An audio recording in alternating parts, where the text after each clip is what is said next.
Hello विद्यार्थियों, पिछले video में हमने राजनीति विज्ञान के तीसरे पाठ चुनाव और प्रतिनिधित्व के कुछ प्रश्न 8-10 प्रश्न देखे थे। आज फिर अपन कुछ प्रश्नों के ऊपर चर्चा करेंगे। जैसे एक क्वेश्चन में आपके सामने रख देता हूँ। यहाँ पे क्वेश्चन है, भारत में प्रचलित प्रत्यक्ष निर्वाचन प्रणाली, भारत में प्रचलित प्रत्यक्ष निर्वाचन प्रणाली को, प्रत्यक्ष निर्वाचन प्रणाली को समझाते हुए इसके गुण व दोष बताओ। एक बड़ा क्वेश्चन आपके समक्ष है। भारत में कौन सी निर्वाचन प्रणाली चल रही है? प्रत्यक्ष निर्वाचन। ठीक है, प्रत्यक्ष निर्वाचन का मतलब अपन क्या कहें इसमें? वयस्क मताधिकार है ना, जिसके तहत अपन सरपंच का चुनाव या फिर विधायक का, विधानसभा के चुनाव और एमपी के चुनाव करवाए जाते हैं। ठीक है, तो प्रत्यक्ष निर्वाचन प्रणाली क्या है? तो सबसे पहले आपको पॉइंट ही डालना पड़ेगा आंसर में। प्रत्यक्ष निर्वाचन प्रणाली का अर्थ, ये पॉइंट हो गया आपका। और इसका अर्थ आप लिखे क्या होता है? इसका अर्थ है, यदि मतदाता प्रत्यक्ष रूप से, यदि मतदाता प्रत्यक्ष रूप से, यदि मतदाता प्रत्यक्ष रूप से अपने प्रतिनिधि निर्वाचित करे, अपने प्रतिनिधि, प्रतिनिधि का मतलब उम्मीदवार, प्रतिनिधि निर्वाचित करे,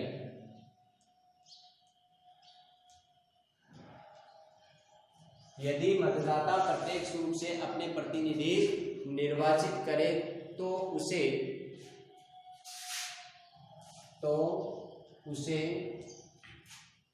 प्रत्यक्ष निर्वाचन कहा जाता है। यानी मतदाता प्रत्यक्ष रूप से अपने प्रतिनिधि का चुनाव करे तो उसे अपन प्रत्यक्ष निर्वाचन कहते हैं।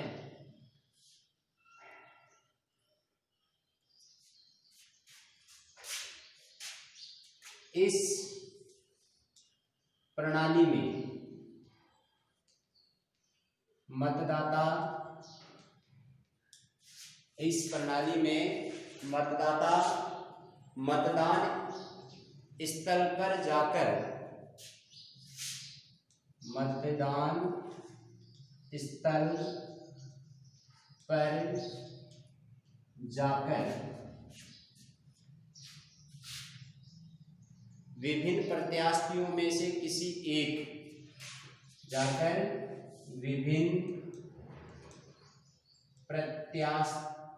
प्रत्याशी विभिन्न उम्मीदवारों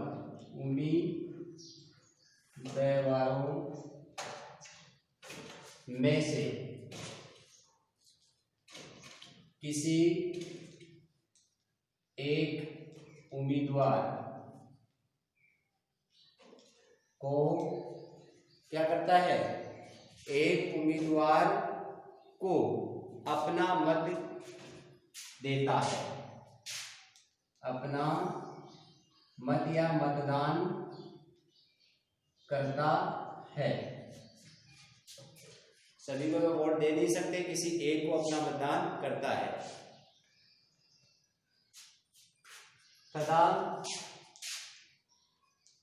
जिस उम्मीदवार को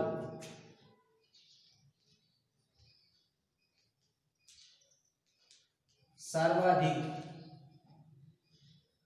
मत प्राप्त होते हैं वो विजय माना जाता है।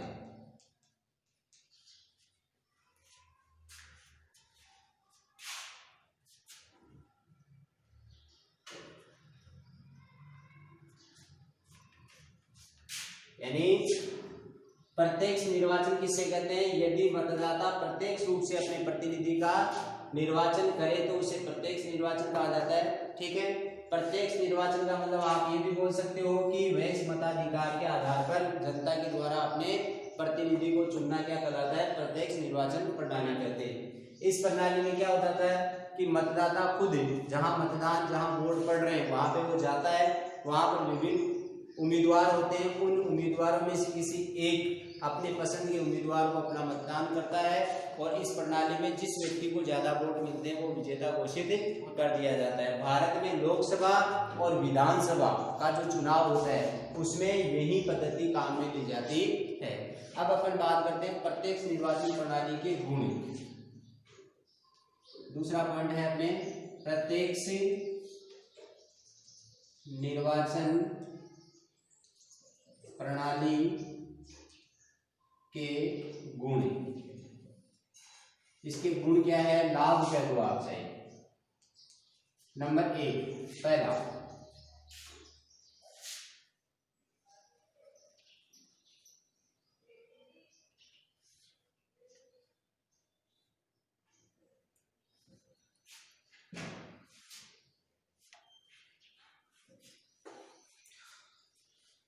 यह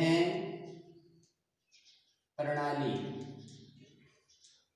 लोकतंत्र, यह प्रणाली लोकतंत्र की धारणा के अनुकूल है, क्योंकि इसमें जनता प्रत्यक्ष रूप से अपने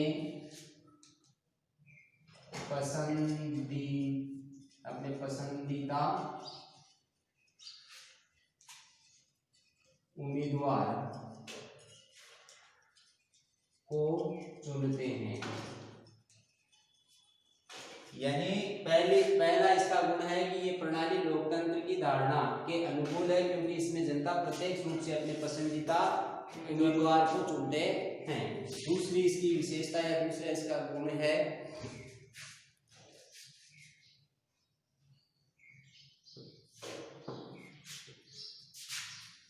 प्रत्यक्ष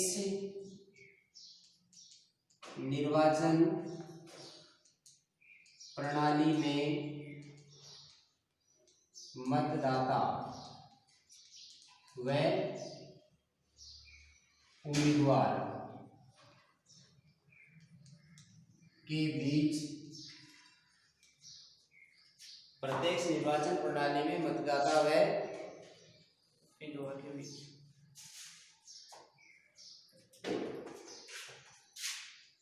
प्रत्यक्ष संबंध होते हैं।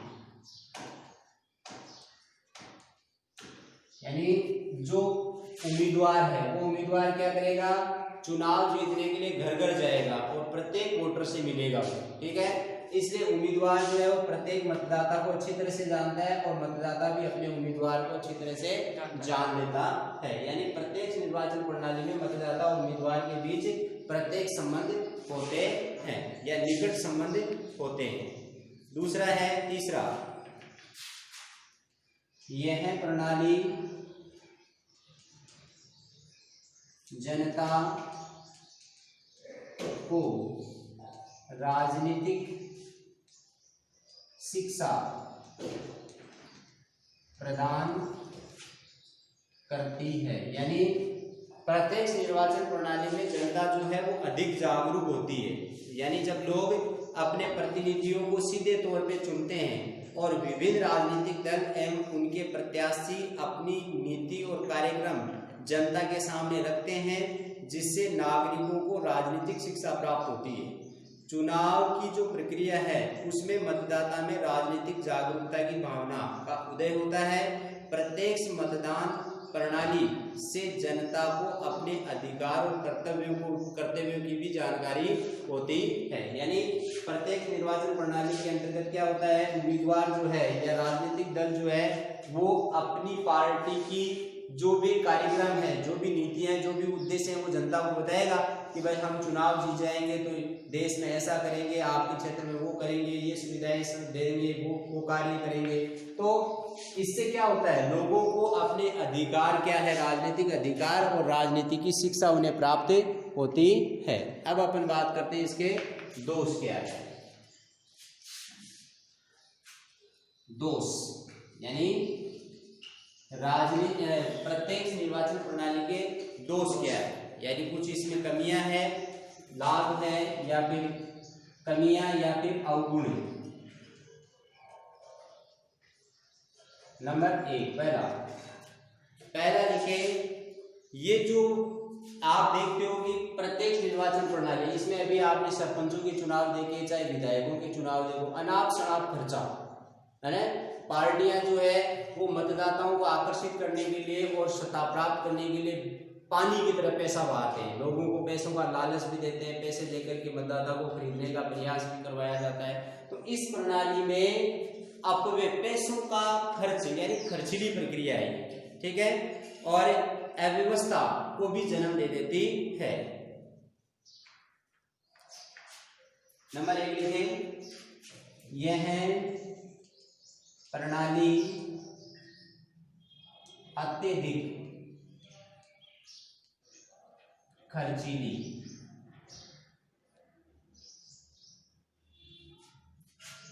है। क्या है, अत्यधिक खर्चीली क्यों है, क्योंकि पानी की तरह पैसा इसमें बहाया जाता है, चुनाव बड़े पैमाने पर होता है, और अधिक जोश की वजह से देश में दंगे फसाद की संभावनाएं भी बढ़ जाती है। दूसरा लिखिए आप, यह प्रणाली देश में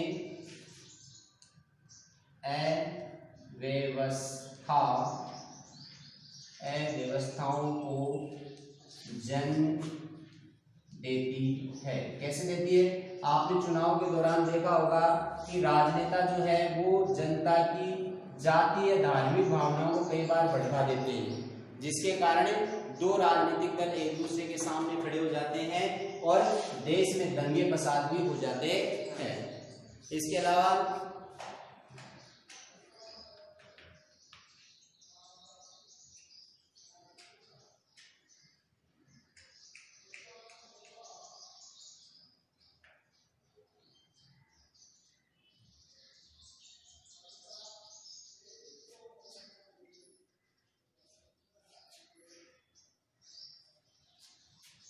इस प्रणाली में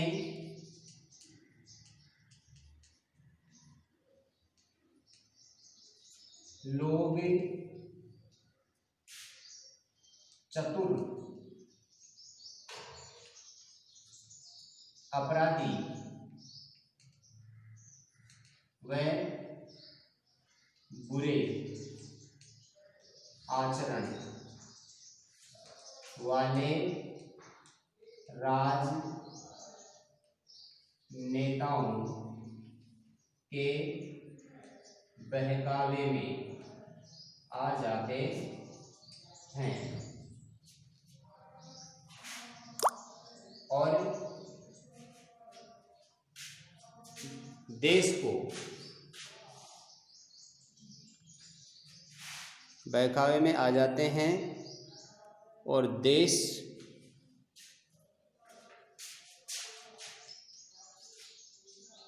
योग्य नेता नहीं मिल पाता है। और लास्ट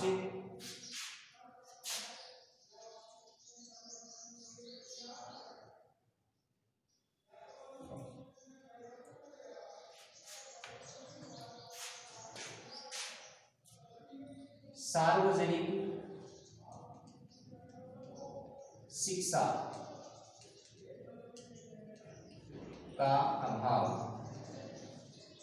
होता है। यानी सार्वजनिक मत प्रणाली के अंतर्गत क्या होता है,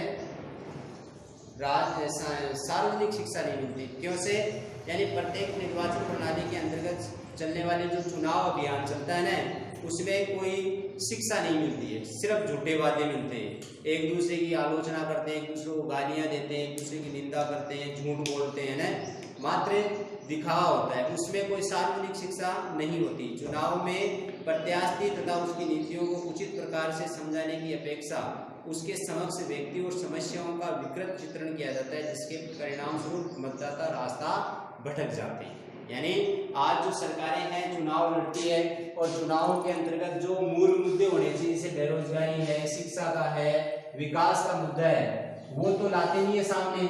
कभी जाति का मुद्दा लेके आते हैं, कभी धर्म का मुद्दा लेके आते हैं, कभी मंदिर का मुद्दा लेके आते हैं, कभी क्या लेके आते हैं, जिससे मतदाता को कोई लाभ नहीं मिलता। और अलबत्ता उनके मन में धार्मिक और जाति भावना ज्यादा पनप जाती है। और अब ये प्रत्यक्ष और एक है आपके प्रश्न अप्रत्यक्ष। अप्रत्यक्ष निर्वाचन प्रणाली का अर्थ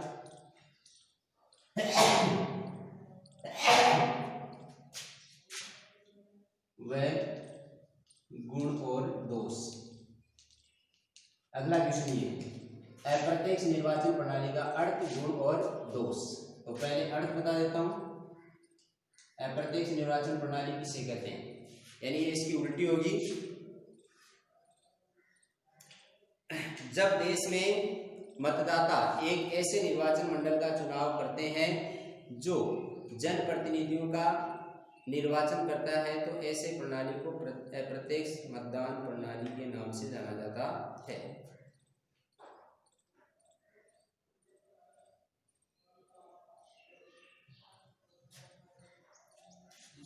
जब देश के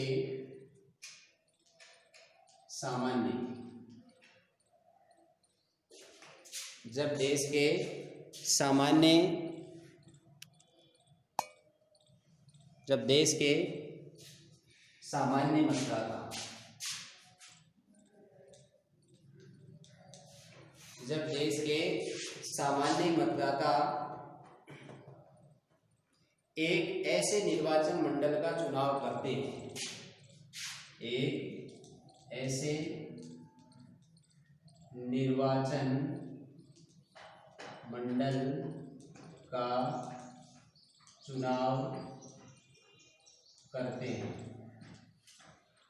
जब देश के सामान्य मतदाता एक ऐसे निर्वाचन मंडल का चुनाव करते हैं जो जनप्रतिनिधियों का निर्वाचन करता है, जो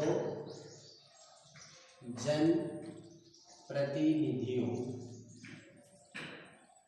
का निर्वाचन करते हैं, तो ऐसी प्रणाली को निर्वाचन करता है, तो ऐसी प्रणाली को अप्रत्यक्ष निर्वाचन प्रणाली कहा जाता है।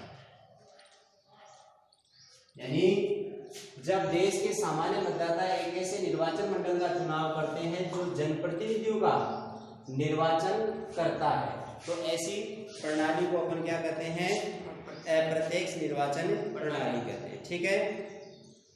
इस पद्धति में निर्वाचन का अंतिम अधिकार मतदाता के हाथ में न होकर के निर्वाचन मंडल के हाथ में होता है। यानी ये लाइन में लिख लो आप कि इस पद्धति में इस प्रणाली में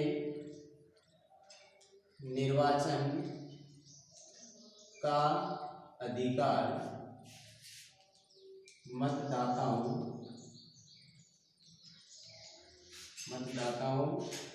के हाथों में न होकर निर्वाचन मंडल। इस प्रणाली में निर्वाचन का अधिकार मतदाताओं के हाथ में न होकर निर्वाचन मंडल के हाथों में होता है।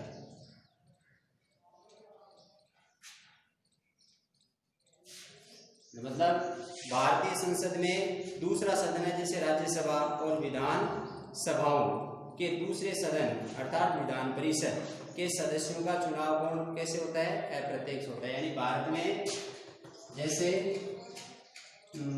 राज्यसभा व विधान परिषद का चुनाव, इस नीचे वाले प्रश्न में आप क्या लिख सकते हो? लोकसभा और विधानसभा का चुनाव। ठीक है। अब इसके दोष यानी गुण है। नंबर 1,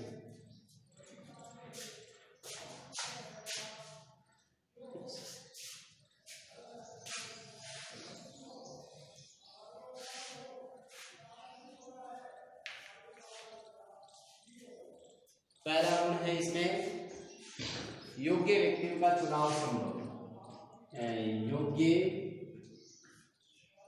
व्यक्तियों का चुनाव होता है। यानी अप्रत्यक्ष निर्वाचन प्रणाली के द्वारा योग्य व्यक्तियों का चुनाव होता है। यानी जनसाधारण की अपेक्षा नागरिकों के द्वारा निर्वाचन मंडल के सदस्य अधिक सुशिक्षित होते हैं, अच्छे पढ़े लिखे होते हैं, विचारवान होते हैं। यदि जनप्रतिनिधियों के चुनाव का दायित्व इन पर छोड़ दिया जाए तो अधिक योग्य जनप्रतिनिधियों के चुनाव की उम्मीद हो जाती है। इसके अलावा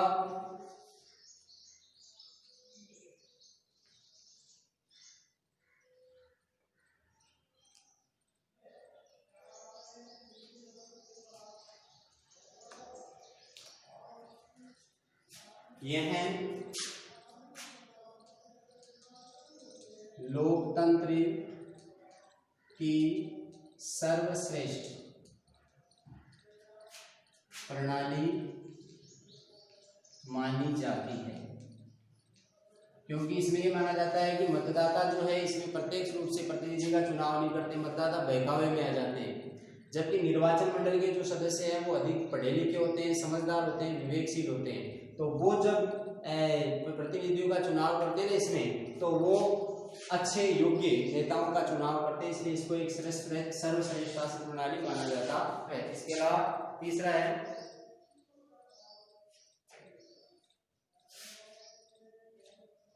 अप्रत्यक्ष निर्वाचन प्रणाली में झूठ व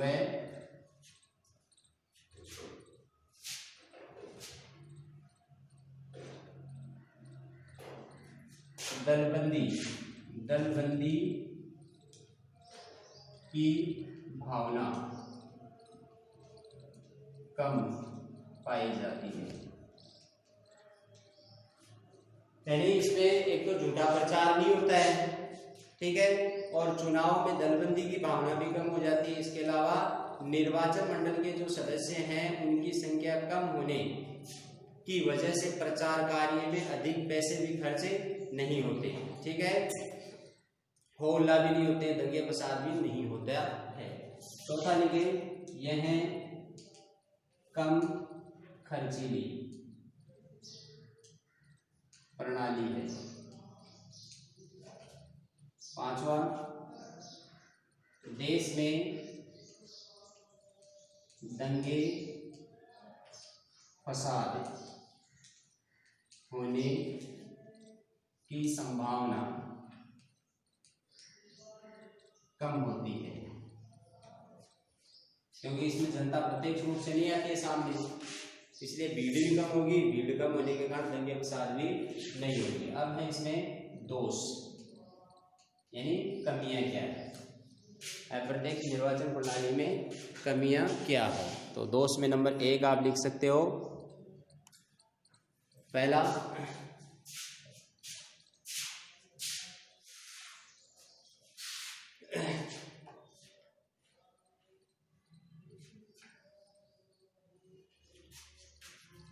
यह प्रणाली पूर्णतया अलोकतांत्रिक है, अलोकतांत्रिक मानी जाती है।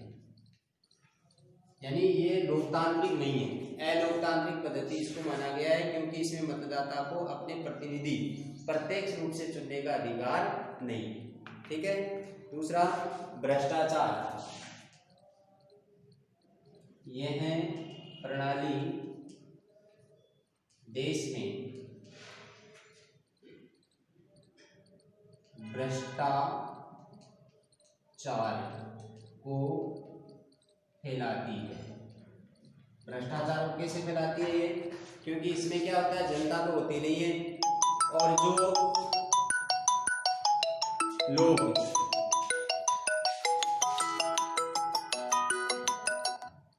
मतलब